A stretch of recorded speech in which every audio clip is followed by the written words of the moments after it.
अध्यापक संवर्ग के लिए परिशिष्ट आ महत्वपूर्ण परिपत्र जारी हुआ है और इसको समय सीमा में भरकर जमा करना है।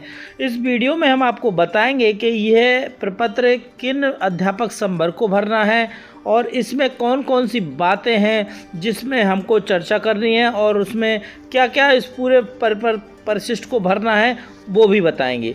तो सबसे पहले हम बात करते हैं कि ये अध्यापक संवर्ग के कौन से साथी भरेंगे।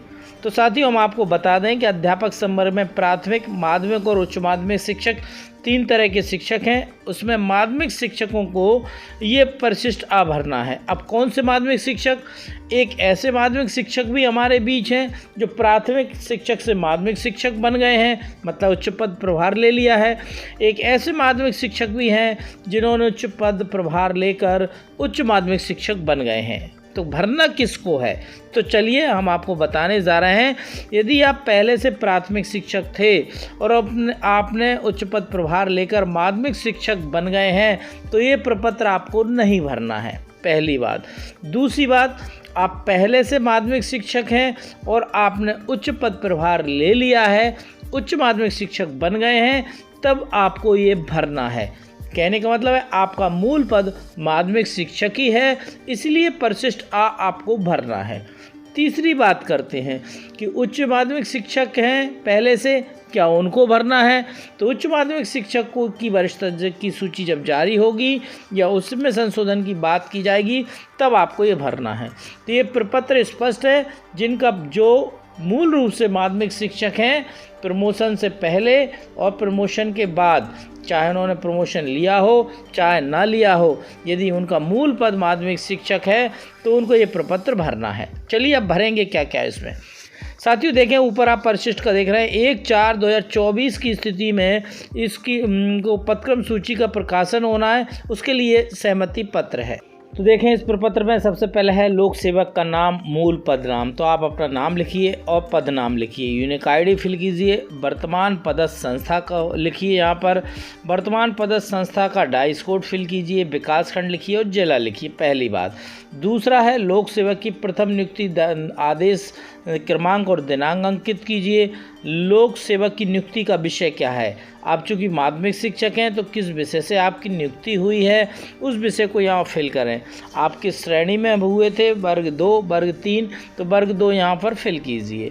लोक सेवक की प्रथम पदांकन साला का नाम एवं डाइस कोड। सबसे पहली जो आपकी साला थी पोस्टिंग के समय, उस स्कूल का नाम और डाइस कोड फिल करें। इसके बाद है लोक सेवक की प्रथम नियुक्ति के जिले का नाम। किस जिले में आपकी नियुक्ति हुई थी, जिले का नाम अंकित करें। लोक सेवक की सहायक अध्यापक से माध्यमिक पद पर पदोन्नति की स्थिति में आदेश क्रमांक। तो यदि आप सहायक अध्यापक थे उस पर आप अध्यापक पर पदोन्नति की गई है तो यहाँ पर आदेश क्रमांक लिखेंगे। पदोन्नति संस्था एवं डाइस कोड यहाँ पर फिल करेंगे। पदोन्नति संस्था का जिला लिखेंगे।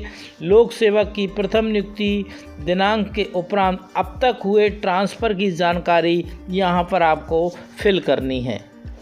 तो जितने भी आपके ट्रांसफ़र हुए हैं उन सभी ट्रांसफ़रों की डिटेल यहाँ लिखनी है। यदि आपने प्रथम नियुक्ति दिनांक की संस्था के बाद आपने 2 ट्रांसफ़र, 3 ट्रांसफ़र या जितने भी ट्रांसफ़र हुए हैं उन सारी जानकारी इन कॉलमों में आपको अंकित करनी है। इसके बाद ये प्रमाणीकरण लिखा गया है कि प्रमाणित किया जाता है कि उपरोक्त जानकारी का प्रत्येक बिंदु को मैंने अपने मूल सेवा अभिलेखों से मिलान कर हस्तलिखित किया गया है। उक्त जानकारी में मेरे द्वारा किसी प्रकार की गलत जानकारी अंकित नहीं की गई है और ना ही किसी तरह की जानकारी या तथ्य को छुपाया गया है। मैं घोषणा करता हूं कि उपरोक्त जानकारी सही है। उक्त बिंदुओं में लिखित जानकारी गलत पाए जाने पर मैं स्वयं जिम्मेदार रहूंगा या उत्तरदायी रहूंगा। लोक सेवक का नाम, हस्ताक्षर, दिनांक, यूनिक आईडी और मोबाइल नंबर।